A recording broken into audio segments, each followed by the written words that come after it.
সপ্তস্বর্গ, ধর্মীয় বা পৌরাণিক। সৃষ্টিতত্ত্বে বলতে স্বর্গের 7টি স্তর বা বিভাগকে বোঝায়। ধারণাটি প্রাচীন মেসোপটেমীয় ধর্মসহ ইহুদি, খ্রিস্টান ও ইসলামে, এবং হিন্দু ধর্মের মতো অন্যান্য ধর্মেও পাওয়া যায়।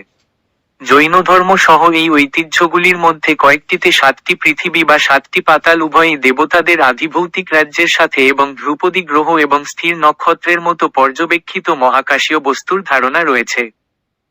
7টি স্বর্গের প্রত্যেকটি 7টি ধ্রুপদী গ্রহের একটির সাথে মিল রয়েছে যা প্রাচীনকালে পরিচিত। প্রাচীন পর্যবেক্ষকরা লক্ষ্য করেছেন যে এই স্বর্গীয় বস্তুগুলি একে অপরের থেকে এবং তাদের বাইরের স্থির নক্ষত্র থেকে আকাশে বিভিন্ন গতিতে চলে গেছে। ধূমকেতুর বিপরীতে, যেগুলো কোনো সতর্কবার্তা ছাড়াই আকাশে আবির্ভূত হয়েছিল, তারা নিয়মিত প্যাটার্নে চলেছিল যা ভবিষ্যদ্বাণী করা যেতে পারে। তারা আরও লক্ষ্য করেছে যে আকাশের বস্তুগুলি পৃথিবীর বস্তুকে প্রভাবিত করে, যেমন সূর্যের গতিবিধি উদ্ভিদের আচরণ বা চাঁদের গতি সমুদ্রের জোয়ারকে প্রভাবিত করে। অন্যরা বিশ্বাস করে যে 7টি স্বর্গ প্রাচীন পশ্চিমা জ্যোতিষশাস্ত্র অনুসারে কালপুরুষ, বিগ ডিপার, লিটল ডিপার এবং প্লেইডস, 7 সিস্টারের সাথে সম্পর্কিত। মেসোপটেমীয় ধর্মমত।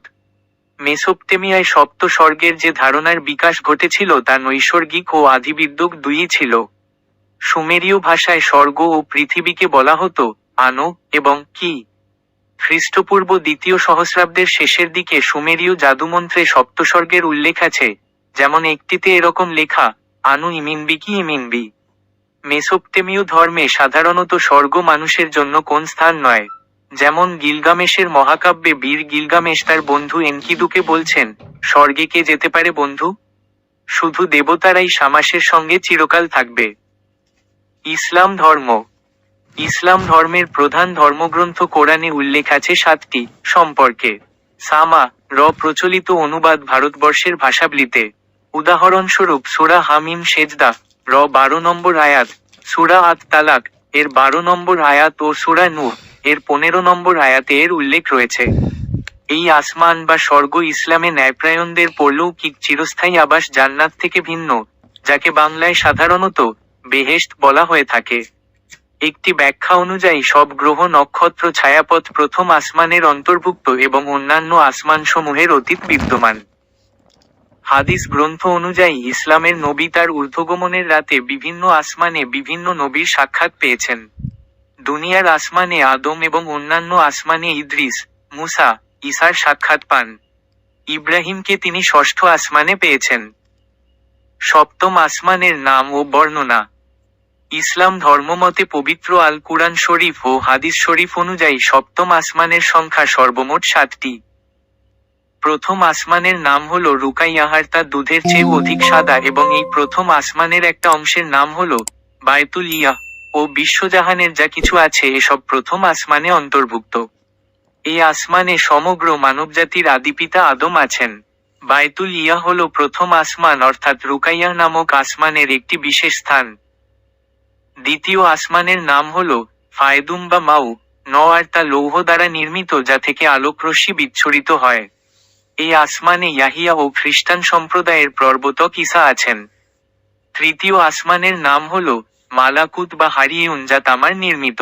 এই আসমানে ইউসুফ আছেন। চতুর্থ আসমানের নাম হল জাহিরার, চোখের সামনে আধার সৃষ্টিকারী সাদা রৌপ্য দ্বারা নির্মিত। এই আসমানে ইদ্রিস আছেন। পঞ্চম আসমানের নাম হল মুজাইনা বা মুসাহারাত যা লৌহিত স্বর্ণ দ্বারা নির্মিত। এই আসমানে হযরত হারুন আছেন। ষষ্ঠ আসমানের নাম হল খালিশা, যা আলোকিত মণিমুক্তা পান্না দ্বারা নির্মিত। এই আসমানে ইহুদি ধর্ম প্রবর্তক মুসা আছেন। সপ্তম আসমানের নাম হল লাবিয়াহ বা দামিয়াহ যা লাল ইয়াকুত দ্বারা নির্মিত। ওই আসমানের শেষ প্রান্তে সিদরাতুল মুনতাহা এবং এখানে ফেরেশতাদের কাবা শরীফ বাইতুল মামুর অবস্থিত। এই আসমানে হযরত ইব্রাহিম আছেন। এই আসমানে পড়ে আরশে মহল্লা অবস্থিত এবং সেখানে আল্লাহর আরশ অবস্থিত। বিশ্বজাহান ও সমগ্র মাখলুকাতের মালিক মহান আল্লাহ রাব্বুল আলামিনের আরশ আজিমের পার্শ্বে ওই আসমানের উপর দিকে জান্নাতের নিকটবর্তী স্থানে ইল্লিয়িন নামক বিশেষ স্থানটি অবস্থিত। কুরআন ও হাদিস অনুযায়ী বায়তুল মামুর ও বর্ণনা। জমিনে যেভাবে আল্লাহ তাআলার সম্মানিত একটি ঘর আছে, তেমনি আসমানেও আল্লাহ তাআলার একটি ঘর আছে। মানুষের জন্য যেভাবে দুনিয়ায় কাবা শরীফকে মহান আল্লাহ ইবাদতের জন্য স্থান নির্ধারণ করেছেন, তেমনি ফেরেশতাদের জন্য আল্লাহ তাআলা আসমানে একটি পবিত্র ঘর রেখেছেন।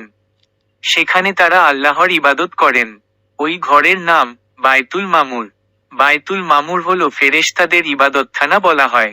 বায়তুল মামুরকে ঘিরে ফেরেশতারা তাওয়াফ করেন এবং সমগ্র ফেরেশতা জাতি ইবাদতের জন্য স্থান নির্ধারণ করেছেন মহান আল্লাহ রাব্বুল আলামিন। বায়তুল মামুর অবস্থান হলো দুনিয়ার কাবা শরীফ বা মসজিদুল হারামের ঠিক সোজা বারবার ল্যাবিয়াহ বা দামিয়াহ নামক সপ্তম আসমান। কোরআনে আল্লাহ তাআলা সেই ঘরের সম্মানার্থে শপথ করেছেন। আল্লাহ বলেন, শপথ বায়তুল মামুরের, যদি বায়তুল মামুরকে ভেঙে ফেলা হয় তাহলে ঠিক কাবা শরীফের ওপর আছড়ে পড়বে। মিরাজের রাতে মহানবী মুহাম্মদ এখানে পৌঁছে হযরত ইব্রাহিমকে বায়তুল মামুরের প্রাচীরে হেলান দিয়ে উপবিষ্ট অবস্থায় দেখতে পান। ইব্রাহিম ছিলেন দুনিয়ার কাবাঘরের নির্মাতা। প্রতিদিন হাজার হাজার ফেরেশতা তাওয়াফ করে থাকেন পবিত্র এই ঘরকে। যে ফেরেশতা একবার তাওয়াফ করেছেন তিনি আর দ্বিতীয়বার এখানে ফিরে আসেন না। মিরাজের রাতে রাসূল বাইতুল মামুর দেখে জিব্রাইলকে তার সম্পর্কে জিজ্ঞাসা করেছেন। তিনি বলেন, এটি বায়তুল মামুর। প্রতিদিন এখানে 70,000 ফেরেশতা নামাজ আদায় করেন।